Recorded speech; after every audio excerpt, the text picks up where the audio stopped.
Shoot them in the leg, shoot them in the arm, shoot them somewhere other than their chest or their head is what we've often heard anytime officers choose to utilize deadly force.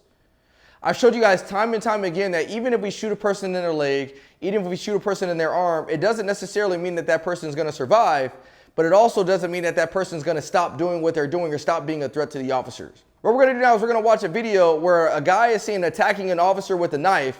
That officer decides to utilize deadly force, and then something goes south from there. Let's take a look and see what happens next.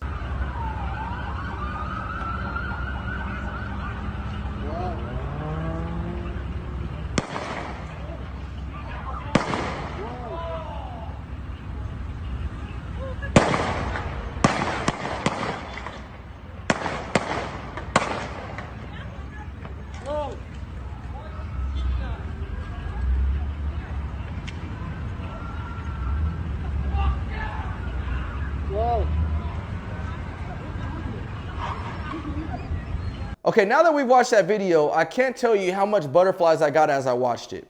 Simply because we've discussed this so many times about how many people can still be a threat even if you shoot them, and why we train to shoot center mass as opposed to shooting arms or legs.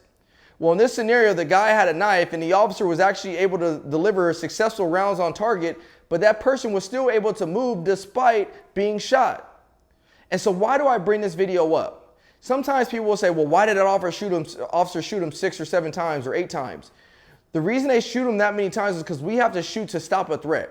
Some people will say, oh, we shoot to kill. No, we're not shooting to kill. We're shooting to stop a threat. And we will not stop shooting until that threat is stopped. In this scenario, that officer had to continue to shoot because that guy was coming at that officer as an aggressor with a knife in his hand.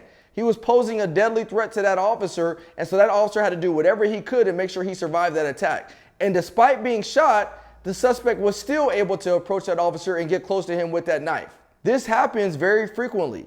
And so when officers watch this video, when I watch this video, the next time I go out with a person with a knife, you better believe there's going to be things that I think about like this video when I'm thinking about what decision should I make in that critical moment.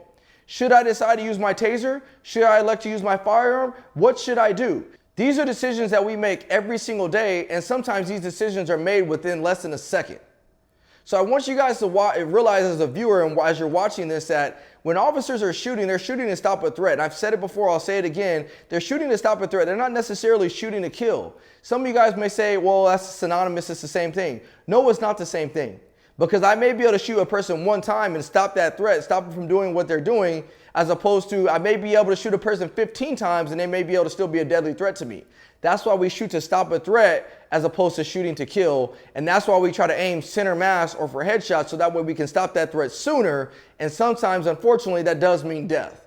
This was a very, very scary situation. I'm so glad that the officer made it out safely, but this is just a constant reminder for me and you as a viewer that despite a person having a knife, they can still be as deadly as a person with a firearm. I hope you learned something. Thanks again and God bless.